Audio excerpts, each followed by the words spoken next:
Comment exporter un modèle de Onshape vers la découpeuse laser? Connectez-vous à Onshape. Important, la découpeuse laser fonctionne en deux dimensions. On ne peut pas découper que des sketchs, pas des objets en 3D.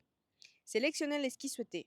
Cliquez droite, exporter au format DXF. Vérifiez bien que le format est bien DXF et que la version est 2018 et exportez le fichier. Et voilà! Comment accéder au logiciel de la découpeuse laser?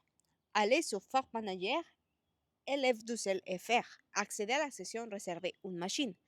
Recherchez la découpeuse laser Trotec S4555 ou S45719, selon celle que vous utilisez.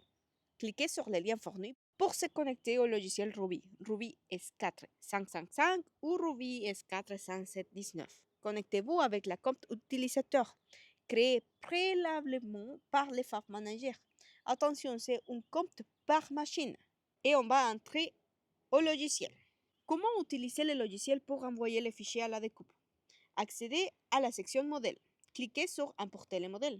Ouvrez votre fichier .dxf. Sélectionnez l'unité millimètres.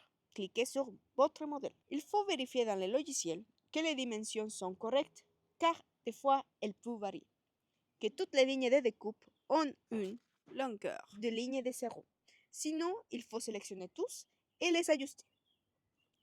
Il faut vérifier aussi que les lignes de découpe sont en rouge, mais qu'elles soient les rouges standards de la découpeuse. Ils se montrent dans l'écran. Et aussi, il faut vérifier que les lignes de gravure sont en noir et que ce soit aussi les noirs standards affichés par la découpe. Il faut vérifier que la longueur de ligne de gravure est correcte selon l'application, que la zone de travail correspond à la taille de votre modèle et qu'il n'y a que deux couleurs, les rouges standards et les noirs standards. Finalement, il faut créer la tâche et après aller à la section suivante. Il faut accéder à la section Préparer et il faut vérifier que le type de matériaux soit bien celle qu'on va utiliser ou le Fab Limilar. Le plus utilisé est le contreplaqué Poplier, comme acronyme CP Poplier ou acrylique PMMA. Il faut bien mesurer l'épaisseur correcte. Il faut vérifier qu'il n'y a que deux couleurs. Je sais que je répète beaucoup, mais il faut bien vérifier que ce soit rouge pour découper, noir pour graver. Il faut sélectionner tous les designs et déplacer le de 2,5 mm en X et 2,5 mm en Y pour éviter d'endommager la machine. En cas de pièces collées, cochez ignorez les lignes de coupe qui se chevauchent complètement. Ajoutez un nom descriptif à votre tâche et envoyez à la file d'attente. Après, il faut aller à la machine. Comment allumer la machine?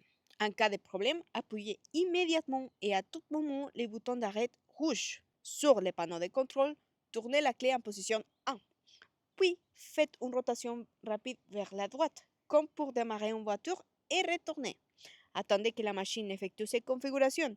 Ne touchez à rien tant que l'écran n'affiche liste vide ou votre modèle.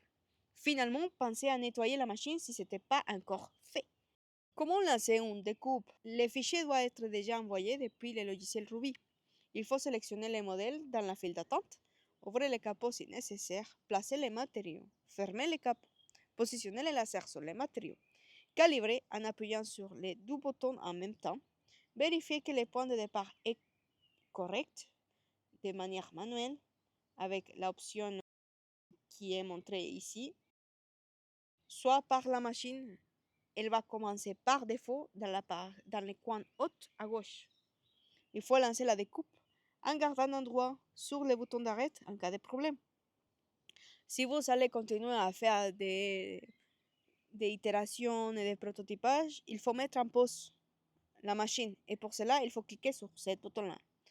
Si vous voulez par contre éteindre la machine, il faut que on tourne la clé en position 0. Et voilà, bon prototypage.